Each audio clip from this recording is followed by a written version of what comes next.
I really do believe that, first of all, you want to really be able to help the companies that are getting the investment, but to be able to, as an investor, write one check and get exposure to 10, 15, sometimes even 20 companies in that one fund. I mean, to me, that's a great way to be able to support and really kind of minimize to a point the risk that This you're Common taking. Sense Conversation, I speak to Marcia Dawood.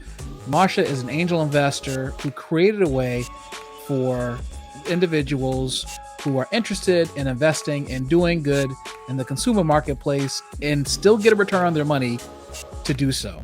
We talk about what companies you should invest in, why it's important to invest into companies locally, how you can get started if you're not actually sure which company to invest in, and why you might consider becoming an angel investor, investing in small companies yourself, and what that means for the business ecosystem if you do. Interesting conversation. Stay tuned right after the ping. Marcia, welcome to the Common Sense Show. Thank you so much. Thanks for having me. So you have quite an extensive background when it comes to investing. Can you just give us just a quick synopsis of what your experience is? Yeah, so in 2012, I was invited to an angel investing meeting. And at the time, I was living in Pittsburgh, Pennsylvania. I was working in a corporate job. I was kind of doing the same thing every day, in my own little bubble. And then I get invited to this meeting and I thought, oh, cool. And then I'm like, well, wait a minute. What's that? What's angel investing? I have no idea what that means. And so I go to the meeting and I come to find that we're going to watch three entrepreneurs at the time talk about the businesses that they were creating. And I was so incredibly fascinated. I was just like, oh my gosh, this is happening right in my own backyard. Like, have I been living under a rock? Like, what is going on? And they're talking about the different changes that they're trying to make in the world. And they're talking about things just in such a different way than what I was used to in the corporate world. And I just was really drawn to it. And so over time, I got a little bit more involved, got to learn more about it, had to move around the country a little bit due to my husband's job, and also got to see then the entrepreneurial ecosystem in several other cities. Quickly learned that very little funding goes to women or people of color. And so I thought, wait a minute. I can't believe that they all don't have really good ideas too. So why is this?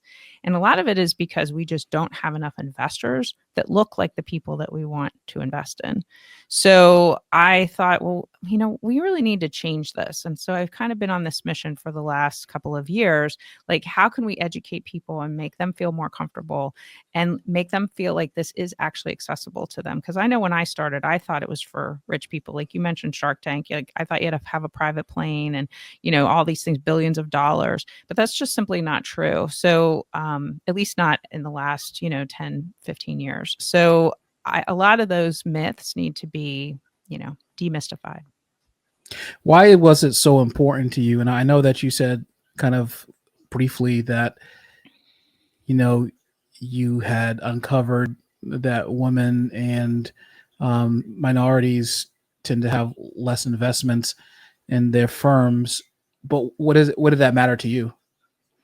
Well, there's all kinds of innovation that's happening. And a lot of innovation, like let's just take healthcare, for example. Almost all the healthcare that's happened till now, all the research and things like that, even up until the 90s, was all basically white men. And even clinical trials, they didn't require any type of diversity in clinical trials until the 90s. I mean, that's crazy. So, I mean, we're all different people. Women are different than men through minority different. There's just a lot of differences. So how can we get there to be true like help for within the healthcare system if we're all kind of benchmarking off of one thing? It's just kind of doesn't make any sense. And so I saw that there was a need for things in various communities, and I thought, well, that makes a lot of sense to me. I would like to see more advancement in women's healthcare, for example. The amount of funding that goes to overall healthcare is huge, and the amount that actually goes to women's healthcare is tiny. So these are the things I saw, these disparities, and I thought to myself, well, that just doesn't seem right. So how can we fix this? And it's just been over time, it's been almost like a cultural thing. And so but that doesn't have to continue. And now that there is so much more accessibility, so that really anybody, when I say anybody, I mean you do have to have internet access and you have to have some kind of like a credit card or a bank account, but really anybody who'd want to can invest through equity crowdfunding for as little as $100 or $200. So you don't have to have the millions or thousands of dollars that you had to have in the past. So we're talking about individuals out there, for instance, who are working a 9 to 5 or some other function in the work ecosphere, who are looking to invest in small businesses or ideas, and normally would not be on the um, investor list, shall we say, when there's a fund being established to invest in certain companies. Um, what? Why is it important for people to spend their money in this way, as opposed to investing it all into Vanguard's VOO fund and just for the next 25, 30 years? Sure, and there's a lot of people that would wanna do that, I guess, but, in my opinion, if you wanna really see various changes happen in the world, we need to band together and back some of these for-profit companies. So, charities, they do amazing work, and there's a lot of money that goes to nonprofits, but the Mhm. amount of money that's actually given in charitable donations in the US in a year is a fraction of what our actual for-profit economy is made out of. So we can't put the burden all on nonprofits to go and solve all the world's problems. Treatments, cures for diseases, poverty, our climate, all of those things. If people just bury their head in the sand and think, well, that's not really my problem. That's something that somebody else can deal with. I'll just, live here in my little bubble and keep getting returns off of an index fund that I have no idea what's even invested in. I don't know if it aligns with my values or not. Um, to me, that's just not really the best way to get to see the change that you want to see in the world. And what change did you want to see in the world Well, like specifically? Was it just for it was for women in healthcare specifically, like kind of like at the tail end of the consumer line, or was it actually women entrepreneurs who would influence women's healthcare? Yes and yes. I would say all the above. I really believe that it's a bigger picture than, yes, I could say I, Marcia Dawood, want to invest in, healthcare, women's health, things like that. But I think that overall, I'm more interested in seeing how can we help the entrepreneurs who are out there working on real change in the world. How can we get them the funding that they need? And part of the reason that they're not getting the funding, regardless of what they're working on or who they are, is because there are just not enough people that even realize that they can participate in this asset class. So Mm. that to me is a much bigger problem than, yes, we have a problem with all of these things and all these great things that we want to see as far as investing for change. But it's really not fair for people who can get involved to not know that they can. If they don't want to, that's another issue. But I've talked to a lot of people who have said, well, it's not that I don't want to. I just had no idea it was even something that I could do. Do you have an ideal client profile of the individual who would actually invest in these startups? Well, I mean, back in the day, or really still to this day, with the way that the accredited investor definition works, that means that you have to have a certain level of wealth or income to invest in a private company. Yeah. Those thresholds still stand Mhm. when you're investing directly into a private company. So when we talk about angel investing, simply put, angel investing is just someone using their own money to invest in a for-profit company or in a private for-profit company. Mhm. So when we're talking about, investing with, the money that you have and who should be doing it, the accredited investor people, that's a small portion of the population. But now with equity crowdfunding, that barrier is not there. So that means it opens it up to a lot more people to be able to potentially participate. And you can do that right online, which I think the younger generation appreciates because they can go on and they can look at different companies that they could potentially want to invest in, and they can make their investment right online. They also don't necessarily have to invest right away. I mean, you can just watch different companies, you can see what they're doing, you can get a better feel for it, you can educate yourself. So I always encourage people to just start to learn about it.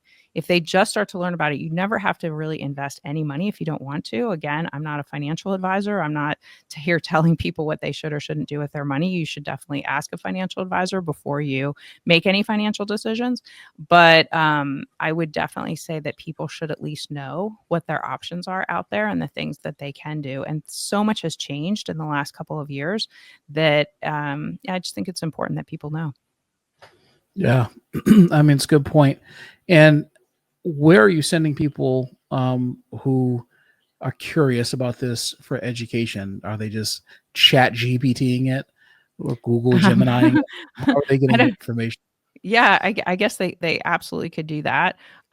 If you just do a search for equity crowdfunding sites, for example, a bunch of Mm, them will come up. I will tell you that on my podcast, The Angel Next Door, I've had representatives from all three of the major platforms come on. I've had the CEO of Republic.com. That's one that has a majority market share. Start Engine, and then WeFunder. So those are the three that kind of hold a lot of the market share right now, but there are other ones out there, and honestly, it really doesn't matter to me. I'm not supporting one over another. sure. I just think it's interesting to see how people are trying to raise money. And what I like about equity crowdfunding is if you think about like Kickstarter or GoFundMe, those are also ways to crowdfund, Mhm. donation based or rewards based. But with equity crowdfunding, not only could the person potentially get a piece of ownership into the company if they were to become an investor, but in a lot of cases, they would want to be customers too, or maybe their customers become investors or the investors become customers. Like, so it's a nice way for an entrepreneur as they're growing and raising capital to be able to do that, because we find a lot of entrepreneurs that really struggle, especially at the beginning, because they don't have the network to go to get a big friends and family round. That's just not something that's accessible to them. And so this is a way that they could potentially raise money and not have to be thinking, oh my gosh, I'm just not going to be able to ever get my business off the ground because I don't have that network. Yeah, there's it's definitely a problem. I mean, look, I was raised in the city, inner city, and when I started my companies, like there was no business coach or mentor or Right. funding group that didn't exist. The internet barely existed. There was no Instagram or YouTube, and there was no Marcia Dawood podcast. There was Right. podcasting wasn't really a thing at the time when I started. So you know, for me, it was, you know, time. It was like a pearl being made in an oyster. It was That's right. time and pressure Yep. over time that yielded my unique results personally, which I'm proud of. But I think generally speaking, frankly, I feel like one of the perks of going to an Ivy League school, if you even make it, if you're the chosen 1%, is that you're paying that high tuition for the connections for later on so that you can That's fundraise exactly right. a venture that you want. Otherwise, you're kind of shut out is maybe not the right word. You're just not in the ecosystem to be able to play in that world. So to be able to invest in IPOs, things like that when they come up. So I do take your point. I think it's an important part of um, the future of entrepreneurship, access to capital by crowdsourcing or angel networks or what you're doing with your angel funds and your portfolios. People who have an interest in seeing small business succeed is quite a important part of entrepreneurship. And given the failure rate of small businesses right now, that remains unbelievably high, and Mhm. even more so for second generation family owned businesses, it's important to have access to these types of funds. So, with all of that being said, um, my next question is how does one find, if they're watching your podcast, they're watching my podcast, how do they go about even understanding what questions to ask? There's a famous quote, I mention it in all, like every other podcast, that related to me when I was an entrepreneur, from Thomas Sowell, which says it takes considerable knowledge to understand the extent of your own ignorance. So how does one get to the point where they can ask the question and be pointed in the right direction? Yeah, so that's basically what I talk about in my book. I got to a point where, I started my podcast first, which was to try to demystify this space. I talked to so many people, like I said, who would be like, "Oh, it's not that I don't want to, I just have no idea it exists." Okay, so let's get that out of the way. Let's talk about it does exist. There are ways you can do it. And let's show some examples. Let's start talking to the people that are doing it and give you a profile. That's why I named my podcast The Angel Next Door, because I'm talking about really everybody. It could be your next door neighbor, it could be an investor. So let's try to showcase that. Let's try to demystify the different ways, everything from what you're talking about: crowdfunding, angel groups, angel networks, funds, all those things. But then a couple people after I spoke at TEDx Charlotte said, this is really interesting. I'm fascinated, but it still seems like overwhelming, and like I could really use all this information in one place. So that's why I wrote the book Do Good While Doing Well, because I wanted to not have it be a book about angel investing, although I do talk about that, obviously, but it's more like, let's demystify this whole space and start talking about, where would you even find companies? What are the questions you would ask? What would you even need to know before you got started? How would you even know what your own investment thesis was? What's a thesis? What does that even mean? So just trying that was one of the mistakes that I made. I got really kind of enamored with different companies. I'd meet the founder, I'd think what they were doing was amazing. All of a sudden, next thing I know, I'm investing in this company, that company. Very quickly, I run out of money because, again, this is a risky asset class. At the Angel Capital Association, we say that you should only really use about 5 to 7% of your investable assets into this asset class. Mm. So then I thought to myself, well, wait a minute, if how can I let other people know, kind of what this is and what's going on? So in the book, what I try to do is, break it down pretty simply as to like how you would use your money, what money you might use, what time you might use, and how you can even find the companies that would be out there. But back to your question about like, how do you make a decision? I do talk about that a little bit in the book. I have a worksheet that people could use. You can even go to my website and find some resources there. Which And will be linked in the description of this excellent. podcast. Yeah. And so one of the big things that I always tell people is, look, we say that investors, especially new investors, they're way, way, way smarter than they think they are. They think, like, because I've never done this before, oh, this is so scary, I don't really know anything. But people intuitively are relatively smart. So they ask questions. I know sometimes I've been with new investors and we've watched a company give a pitch, and all of a sudden the new person will be asking a question, and I'll think to myself, geez, I didn't even think of that myself, really good. Right. So these are the types of things. But I always tell people, the problem being solved is probably, to me anyway, one of the biggest things to look at. So Mm. if you have an entrepreneur, they're usually really excited about whatever they're building, whatever their solution is. But if that solution isn't really solving a big, big, big problem, then it's going to be extremely hard to grow and scale the company, to be able to have the company make money, and for the investors to then make money. So I always say, if you can just start by getting a really clear picture of what the problem is that's being solved, you're going to have a much better idea about how well this company could potentially do. And the other thing I would say is, we don't want to invest individually. Like, Mm. this is a team effort, it's a group sport. So you want to get with other people who have a level of expertise also, and together you can make a much better decision about whether a company is investable or not. Yeah, that makes sense. I mean, we all, like as you mentioned earlier, have intuitively have a sense of risk, and the ability to assess risk to some degree. To doing it in a business, from a business perspective, does require some skills, but at the very least, you should be able to assess risk based off of something that you hear doesn't sound right to your ears, and it's probably not worth considering. The other part too, of course, as you mentioned, about, I like what you said about 5 to 7% of your investments, generally speaking, in angel investing shouldn't be more than 5 to 7% of your as an asset class for your investment portfolio, which makes sense given, frankly, let's be honest, first time business owners fail at a large rate. you're going to lose money in this, but the upside of this is could be spectacular. So you're right. So it's kind of like walking that tightrope and really believing and understanding the business that a person's pitching to you.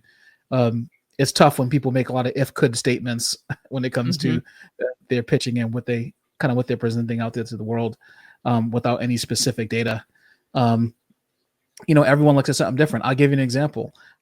When I developed a franchise system for the company that I sold. I was pitching an investor who had invested in um, some very well-known brands that we all know in the space that I was in, and global brands. And he was very interested in what I had to say.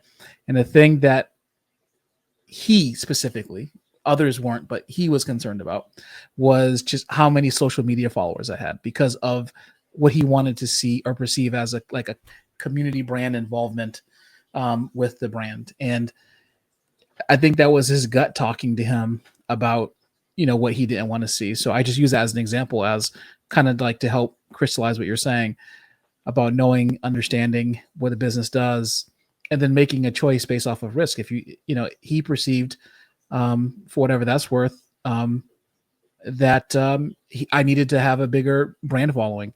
And was he right? I still sold the company, so maybe not. But like, the point is that you should have at least a couple of principles that are just like set in stone, that you go in there, that are like absolutely red lines for you, before you just kind of start throwing your money behind these new businesses. Right. What say you?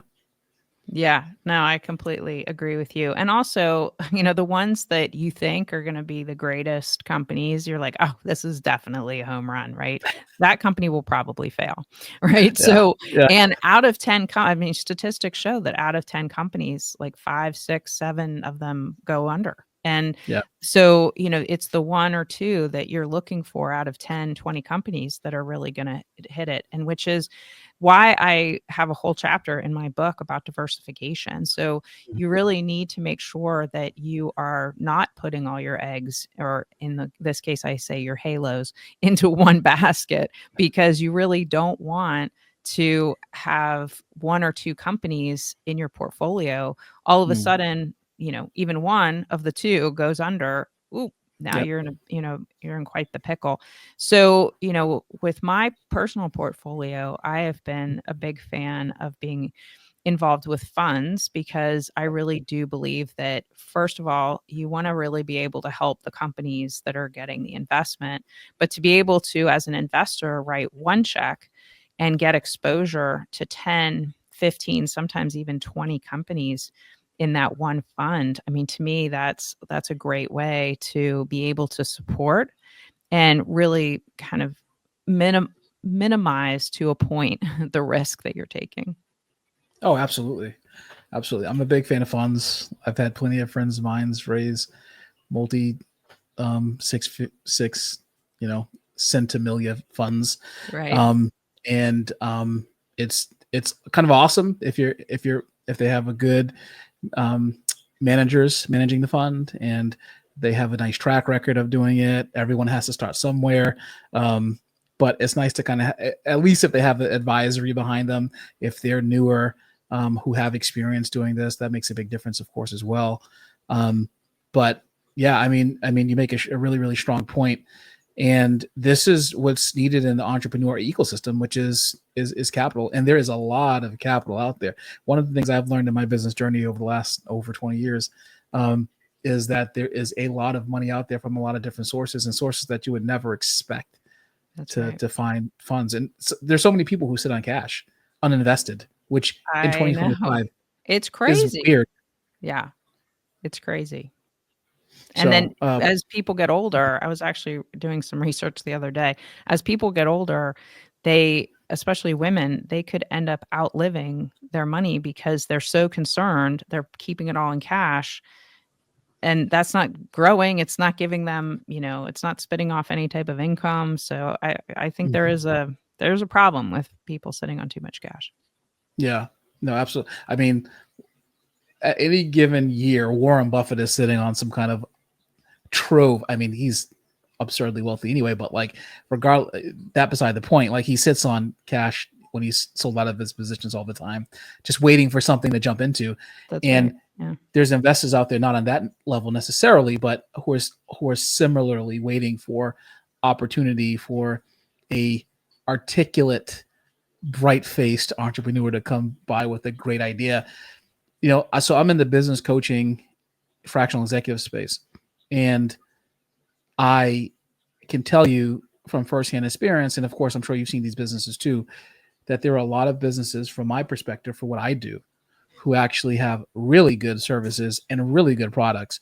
They just don't have either the cash behind them or the know-how, how to like kind of Right. put fuel behind the fire.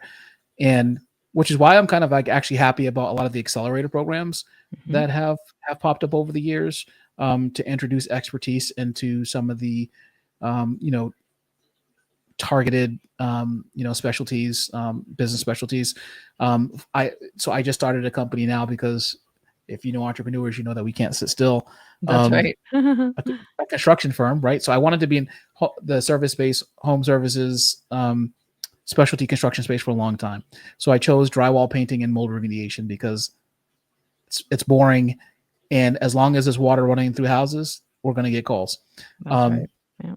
and I identified, for instance, one of the major issues with investors investing in this type of business, specifically drywall, not necessarily painting. Painting actually is starting to get a lot more money. Mold remediation, still unclear. But for drywall, it's the fact that there's a high level of turnover with the employees there. So just as a way to, I'm framing this as a way for people to kind of identify businesses that might be worthy of investment. The business may have already been established for in like, just generally speaking, in the ether for a while, in the business app and ecosystem for a while. You may not think about it, but one thing that a business could bring in is a change to how things are being done, and then it revolutionizes um, the industry, or at least that business, which makes it investable. The problem that we're trying to solve is the turnover problem with employees, which is a Mhm. software problem to a hardware solution. The hardware solution is that the business has to operate and make a profit. The software solution is that how do you motivate people who are software related to stick with the company and continue on. So that's the problem that we're solving here, because I know that the company is investable once I solve for that problem. We're actually about 40% of the way there. I'm still understanding the ecosystem of it. But I think that when you're looking for companies to invest in, you don't have to invest in mine.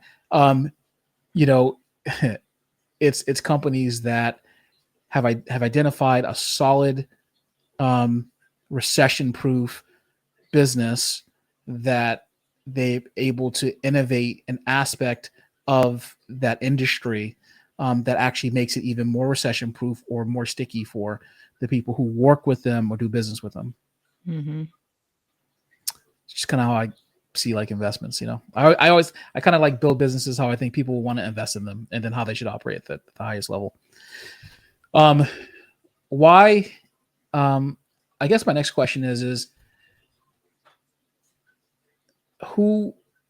So most people who are looking for things to invest in are not. Hopefully, they stumble on our podcast so they hear what we're talking about today. But there's kind of a gap in out there, in where they can, even hear, brush up against this information. That's Um, right. who should be listening, if depending on who's listening to this, like, where should this be preached? Should this be told to? What market segments have you gone after to try to encourage people to kind of bring this to people who might spend their money in this way? Well, I was surprised, of course, in the first introduction I got to this back in 2012, how much goes on in every city, in every town, really around the world when it comes to entrepreneurship. There are entrepreneurs everywhere. True. Yeah. So I'm always interested when I've seen the local community kind of rally around an entrepreneur. I love to see that, because if you can't get the support from your local community, then you're going to have a really hard time getting support from elsewhere. So as investors, I think we need to take that into consideration too. So I usually tell people, if you're interested in this, if this is something that you think you might want to do, the best thing to do is look around where you are. And it would be as simple as going to an online search and saying startup events or entrepreneurship near me, startup Mm, events near me, and just go and start to meet some of the local people, angel groups near me. And you'll start to find out that there's probably more going on in your local area than you think. And then mhm, you'll get to meet other and investors, you'll get to meet entrepreneurs and really find out, how big or small your potential or your particular ecosystem is. And then, you know, from there there's a lot of things that have changed since COVID with things going online. So of course you can always find things online. But I always like people to look really in their local community first. yeah, and that makes sense because you generally know the if that type of business will work in your community. One of the harshest lessons that I just did a live show where I was answering Reddit's burning small business questions, and one of the questions I came up with was somebody who was talking about, I think I opened up a cafe in the wrong market, and I was reading their question, or at least, well, their statement and their question, talking about how it was a small town, they opened a cafe, it was like a specialty cafe in a small town, and I'm thinking to myself, first of all, how do you know that everyone in your town drinks that much coffee? Yeah. Secondly, how do you know that they drink $7 cup coffee? And then thirdly, how do you know that they don't have a preference for making coffee at home, and would prefer to spend their money at home because there's two working parents who primarily go out to work during the day, blah blah. The whole market analysis thing that Right. every business should undertake, which is which if you're looking to invest is something that you should be there should be. If there's no marketing analytics, you should run the next way, the other way, as fast as you can, no matter who's presenting the business to you. But yeah, and so I'm just, you make a good point that just goes to show that, like, understanding your community and what would work and what's like needed, if in your community, what people have asked for, what people have talked about.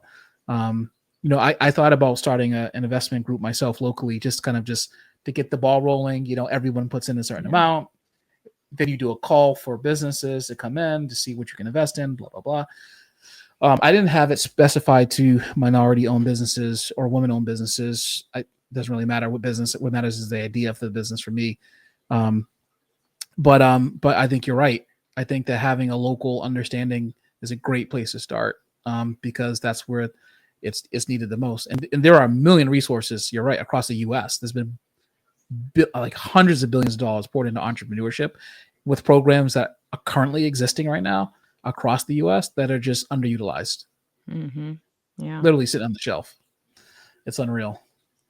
Um, so tell me about your last investment. Who did you invest in last and why, if you can? Last investment. That's a good question. Well, I haven't been investing actively myself for a little while because, like I said, Mhm. I kind of quickly ran out of my own money. And what I've really wanted to do was say, hey, we could use a couple exits here. That's one thing. Right. The market has been a little difficult when it comes to exits. Now, in Yeah. 2025, we have the beginning of 2025, we're starting to see a little bit more activity pick up when it comes to exits. And so Mhm. that makes me excited. Back in 2020, I was lucky. I had several exits happen in that year. And one in particular, I waited 8 years. It was one of the very first investments that I made. Wow. What was cool about that was we invested in the company. We held the stock for over 5 years. There is a provision within the IRS tax code which allows people, if they hold stock, and when I say people, I mean investors, entrepreneurs, anybody who's a stockholder in the Mhm. company, if they hold the stock for over 5 years, they do not have to pay any capital gains tax, which means they pay no tax on the gain. So that was really exciting. And the reason that Congress put that into place is because they really wanted to encourage people to pay it forward. And once they got paid back and not having to pay capital gains. They wanted you to really be encouraged to put it back into the entrepreneurial ecosystem, which is exactly what I did. So I'm excited to see what is going to happen through the rest of 2025 and onward, because 2022 through 2024 was pretty rough. And part of that was because interest rates were going up. And it was a very, very challenging time for entrepreneurs to fundraise, but it was also an extremely dry season for any type of M&A, mergers and acquisition activity, which would mean that there weren't the capital was really locked up. The amount of liquidity was very low. And so I think that's a little bit, more about, how can we unlock that so that now capital starts to flow a little bit more, and then people will be more interested in making investments. I want to hear your thoughts on what you think was going to happen over the next 18 months with the combination of the tariffs and then the M&A market coming up. But before you do that, I just want to talk a little bit about my newsletter that I started, Small Business Mastery. Small Business Mastery is a weekly newsletter that gives you about a 2-minute read. And every single week, I provide you with tips on how to operationalize your business, how to create strategies so that you can actually either turn around your business or scale it. Now, the turnaround part of the newsletter specifically speaks to upskilling you as a business owner so that you can learn how to operate your business at a higher level. Upskilling yourself and becoming a small business master is the way that you break the curse of 50% of businesses who go out of business as small business owners, and you bring that number down and you don't become a victim of that yourself. So in the description to this podcast, what you'll find a link that says Micah's Small Business Mastery newsletter. You'll click that link. You'll put your email in there, and it will send you a free gift. And your gift is going to be a small business health checklist. That small business health checklist is going to just run you through certain things like your operations, your strategy, your financials, and it's going to give your business a score to see how well your business is actually operating based off of how all the processes and systems and that you have in place currently. So take a look at the description, click that newsletter, and don't forget to also click Marcia's link to her website as well to check her out and what she's doing as well. Back to my question. Okay. My question, I'll reiterate, over the next 18 months or so with the tariffs and with the current M&A market, where do you see investment dollars flowing? What's going to happen? Your prediction? Yeah, wow. That's a pretty loaded question. I will say that when the economy is changing to the rapid rate that it is, especially when we see a lot of public market volatility, the one thing that I particularly like about private investments, in this case, we're talking about early stage angel investments, is they don't have that level of volatility. So while yes, the companies will, ebb and flow, there are things that they will need to do. If they happen to be in the type of business where the tariffs do affect them, then that could mean higher prices for their customers, or they might need to change their supply chain, all of those things. But the ebbs and flows of what I see people who are heavily invested into the public markets, and then they have these big fluctuations. One day it's down, the next day it's up, and that's kind of how their mood goes. And like that's not a good way to live, right?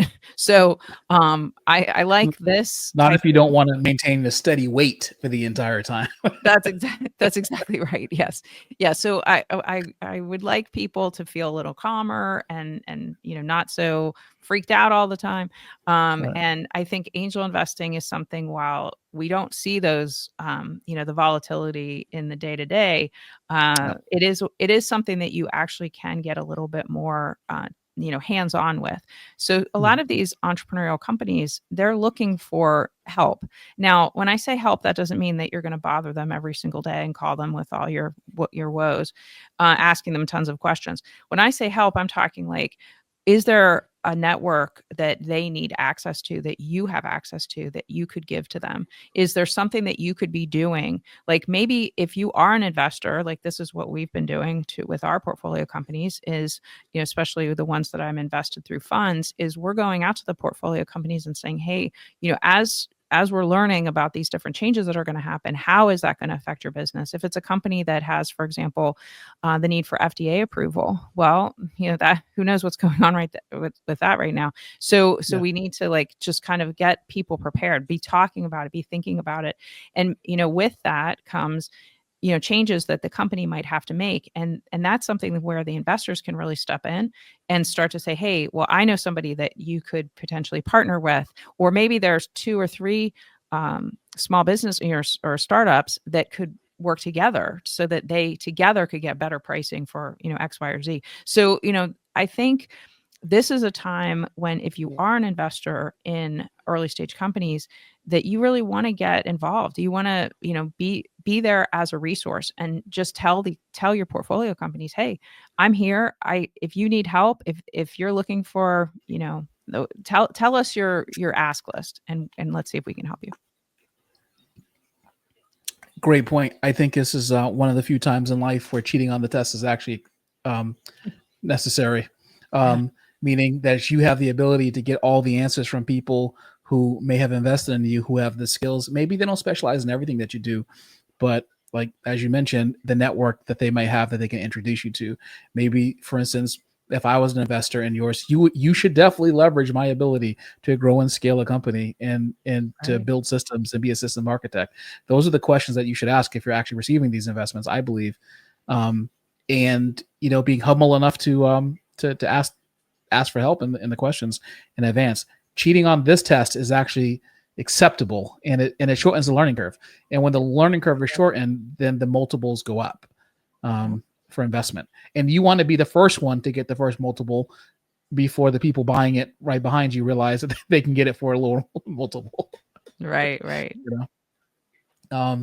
So absolutely, I think that's brilliant. And I like your approach is healthy in two ways. The first way is that you're directly working with companies that are smaller, more local, normally wouldn't have the attention paid to them to the extent that you are. And then secondly, that you're being active with your investment. And normally you don't have this level of ability to affect the outcome as you do with the portfolio companies that you're talking about, which I think is actually great because, frankly, other than refreshing your page in your brokerage or online, what other effect can you have on either the manager of your portfolio fund or in any other way other than refreshing your browser? You can't. And so this way you actually had the ability to actually have some level of influence in a positive way. I think you made a good point about not being overbearing, checking in every day. How's my money doing? Right. Yeah. Don't drive the entrepreneur crazy. They're busy.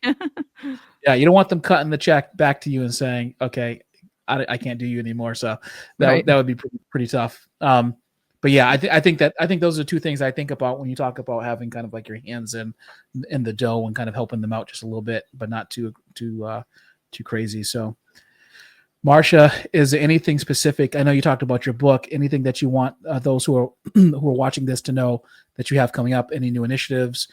Any new books coming out that you want to announce here on the Common Sense Show, or just your regular stuff? You can let me know. Well, I do have chapter 1 and the introduction of my book for free on my website, so you can go get that, check it out. The podcast obviously is free. Again, it's all about like demystifying this and letting people know that this is accessible. And I always just hate to see when people think, you know what, that isn't for me. Oh, I don't know. It has to do with money. Money's scary. That kind of thing. But the more we know and the more we educate ourselves and the more we learn about the things that are going on in the world around us, the more we can actually help to affect change. And that's what I'd really like to see people do. That's awesome. Yeah. Very, very cool. If you have, so you bring up an interesting point about these kind of the relationship with people and money. And if you're watching this or listening to this and you have not heard the podcast I did with Dr. Amanda Barrientos about money relationships and money blocks, you need to go back and listen to that and then come back and then call Marcia for a consultation to talk about how you can actually start investing because we all have money blocks. We were all taught something about money when we were younger. We have to sort that stuff out. And then it's time to be a grown up. Put on your your big boy or big girl pants, get out there and put some of it at risk just for a period of time. Smartly Right. though, but that's why you work with someone who's an expert so that you can try to multiply that as fast as possible. That's right. Marcia, thank you so much for coming on the show today and just giving me your take on angel investing and and how you can do it from a place of wanting to see change. And this is it. Like if you have a passion for, we all have different passions for different things. This is your way to actually kind of move the needle and invest in something that could potentially change the landscape for a project that you personally have involvement with. So I think it's a masterful way to do it while also benefiting multiple communities as well. So Thanks for good having me on. stuff. No, you're welcome.